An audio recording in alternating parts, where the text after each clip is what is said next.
नमस्कार, मैं हूं आदित्य। आप देख रहे हैं डीएनए एडिटर्स टेबल। आज हम चर्चा करने जा रहे हैं नीट परीक्षा मामले को लेकर और हमारे साथ हैं तनवीर आजम जी। नीट परीक्षा मामले में एक बड़ा खुलासा हुआ है, एक बड़ा नाम जो है सामने आया है, वो नाम है सिकंदर यादवेंदु। और आज हम उस पर चर्चा करेंगे, जानना चाहेंगे कि उनके पीछे जो राजनीतिक समीकरण है वो किस तरह के हैं और बाकी वो किस तरह के शख्सियत हैं। सर, ये नाम आया है सिकंदर यादवेंदु का, क्या पृष्ठभूमि है उनकी? देखिए, सिकंदर यादवेंदु जो है, जैसे नीट स्कैम जो पूरा ये नीट पेपर लीक मामला बोलिए, नीट स्कैम बोलिए, इस पे जो मतलब बिहार की जो पुलिस है वो ये कह रही है कि सिकंदर यादवेंदु जो है वो इस पूरे स्कैम के मास्टरमाइंड है, पूरा किंगपिन है वो इस पूरे स्कैम के। ठीक है। और आज बिहार के जो डिप्टी चीफ मिनिस्टर हैं जो विजय कुमार सिन्हा जी, उन्होंने ये क्लेम किया है कि जो सिकंदर यादव जो हैं, जो यादव बोलिए यादवेंदु बोलिए, दो तरह के टाइटल उनके चल रहे हैं, तो वो जो हैं वो प्रीतम सिंह जो तेजस्वी यादव के पर्सनल सेक्रेटरी हैं, उनके रिश्तेदार हैं। मतलब उन्होंने ये जोड़ा है कि मतलब कहीं ना कहीं इसमें तेजस्वी यादव और आरजेडी का भी हाथ है, क्योंकि देखिए नीट का जो लीक का मामला चल रहा है उसमें काफ़ी किरकिरी हो रही है सेंट्रल गवर्नमेंट की, काफ़ी ये है कि भाई पेपर लीक हुए हैं। बिहार में जो इसकी इंक्वायरी जो आपकी इकोनॉमिक ऑफेंसेस यूनिट कर रही है, उसने कुछ लोगों को अरेस्ट किया है और उनके हर रोज़ नए नए वो खुलासे कर रहे हैं। तो उनका ही वो मतलब ये कहना है कि जो सिकंदर यादवेंदु हैं वो इसके किंगपिन है। सिकंदर यादवेंदु जो है दानापुर, पटना के पास एक जगह है दानापुर, वहाँ पे वो जूनियर इंजीनियर है म्युनिसिपल कॉरपोरेशन में, वहाँ पे जूनियर इंजीनियर है। और एक जो कल ये खबर निकल के आई थी कि NHAI का जो गेस्ट हाउस है जिसमें अनुराग यादव रुके थे, तो वो अनुराग यादव जो हैं वो सिकंदर यादवेंदु की जो बहन है रेनू यादव, उनके पुत्र हैं। और रेनू यादव भी वहाँ रुकी हैं, ऐसा मतलब ऐसे पुख्ता सबूत है, पुलिस के पास एविडेंस है। और तो ये सारी, और उसके आगे जो रजिस्ट्री जो होती है, जब गेस्ट हाउस, सरकारी गेस्ट हाउस में हम लोग रुकते हैं लोग, तो उसमें रजिस्ट्री एंट्री होती है, तो उसके आगे एक मंत्री जी का नाम लिखा है, बस इतना लिखा है मंत्री जी।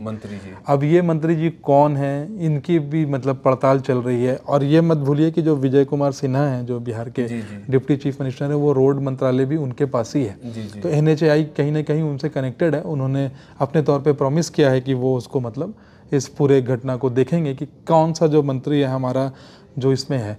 जो रीना यादव जो सिकंदर यादवेंदु की जो बहन है, उनको भी पुलिस ने वहाँ पे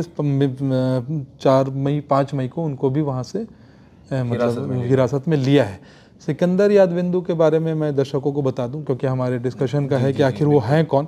सिकंदर यादवेंदु जो हैं वो समस्तीपुर के रहने वाले हैं और विवादों से या करप्ट प्रैक्टिसेस से उनका कोई ये पहला नाता नहीं है। वो एक मतलब ठेकेदार टाइप के इंसान हैं।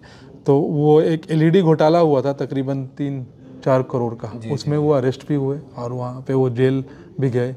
और उनके 2 बच्चे हैं, दोनों MBBS हैं। उनके जो सन इन लॉ दामाद जो हैं वो भी एक डॉक्टर हैं। तो ये एक अब मतलब देखिए इसकी जितनी परतें खुल रही हैं, हर रोज़ नए नए नाम निकल के आ रहे हैं। और जिस तरीके से इतना बड़ा स्कैम हुआ है, इतना बड़ा पेपर लीक हुआ है, नीट हिंदुस्तान के बेहतरीन एग्ज़ामों में से एक है। तकरीबन 20-25 लाख बच्चे इसमें अपीयर होते हैं। बहुत सारे बच्चों का भविष्य है। पहले तो ग्रेस मार्क को लेके बहुत हंगामा हुआ, मामला सुप्रीम कोर्ट तक गया, फिर ग्रेस मार्क का सिस्टम हटाया गया। वो तो ठीक है, सरकार पहले कुछ दिन तक मान नहीं रही थी कि इसमें कुछ लीक हुआ है, कुछ हुआ है। लेकिन जब ये हुआ कि भाई जब कुछ लीक ही नहीं हुआ तो फिर अरेस्ट क्यों हो रहे हैं लोग, है ना। और कुछ वो पोस्ट डेटेड चेक भी मिले हैं, जो मतलब जैसे ये पूरा एक नेक्सस होता है ना, ये तो एक पेपर लीक का एक माफिया की तरह ऑपरेट करते हैं। बिल्कुल। तो और जो बच्चे गिरफ्तार हुए हैं, जो अब मतलब जिन्होंने एग्ज़ाम दिया था, उन्होंने भी ये कबूला है कि उन्होंने पैसे दिए हैं। कोई 30 लाख देने की बात कबूल रहा है, कोई 32 लाख देने की कबूल रहा है।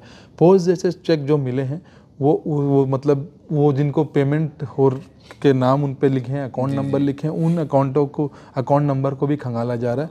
अभी जो अब सिकंदर यादवेंदु अरेस्ट हुए हैं, अब इनकी जांच पड़ताल होगी, पता चलेगा कि भाई क्या क्या किस तरीके से ये हुआ। लेकिन हाँ, ये इतना होने के बाद मुझे लगता है कि ये मतलब ये अब इस मामले को ये कहना कि कहीं पे कोई गड़बड़ नहीं हुई है, वो तो नहीं है।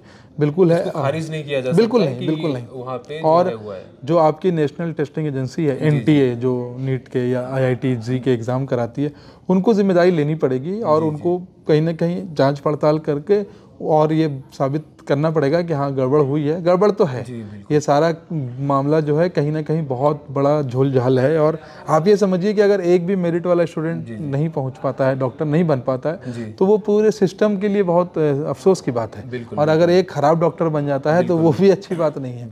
तो और अगर सिकंदर दोषी है और अगर वो वाकई किंग पिन है तो मुझे लगता है कि उसको सख्त से सख्त सज़ा मिलनी चाहिए।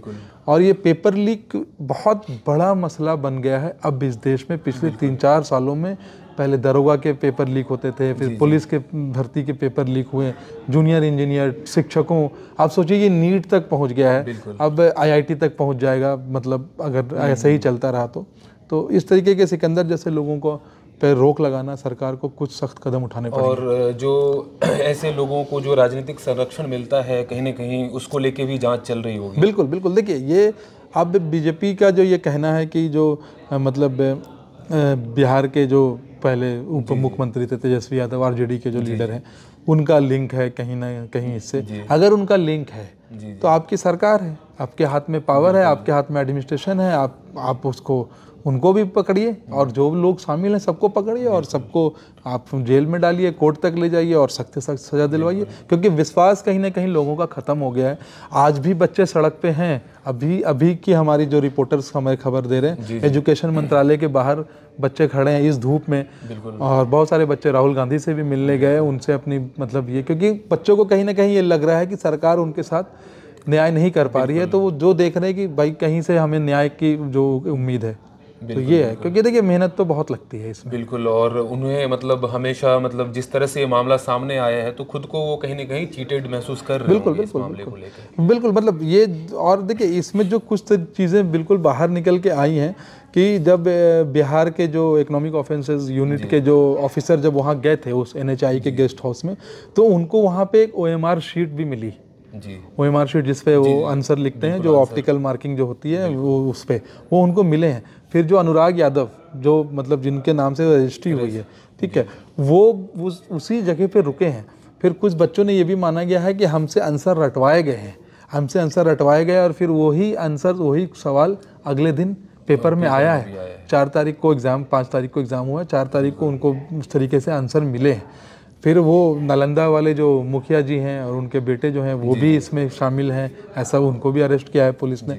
तो गिरफ्तारियां हो रही हैं और बिहार से सबसे ज़्यादा बिहार में ही एक्टिव है पुलिस। आज एक हमारे पास खबर आई है, अब ये सूत्रों के हवाले से है, इसको मैं कंफर्म नहीं कर रहा हूँ, कि होम मिनिस्ट्री ने जो बिहार के UOE के जो यू है, उनके जो ADG हैं, उनको बुलाया है इस मामले की जानकारी के लिए कि भाई मतलब क्या है नहीं है। तो ये मामला अब कहीं ना कहीं सरकार ने अपने संज्ञान में लिया है और मुझे लगता है कि इस पे मतलब CBI जांच वगैरह, हाँ, एक बड़ी जांच होनी चाहिए, क्योंकि ये कोई मामूली मामला नहीं है। फिलहाल तो ये राज्य पुलिस ही इसको अभी हाँ, क्योंकि अभी तो वो बिहार में, लेकिन इसको कहीं ना कहीं सेंट्रल CBI अगर देखे तो मेरे ख्याल से वो बच्चों का भी थोड़ा कॉन्फिडेंस और बढ़ेगा। तो जैसा कि आपने देखा, जो नाम अभी सबके सामने है सिकंदर यादवेंदु का, उसको लेके हमने चर्चा की। और इस तरह की सारी चर्चाओं के लिए DNA के साथ बने रहिए। शुक्रिया।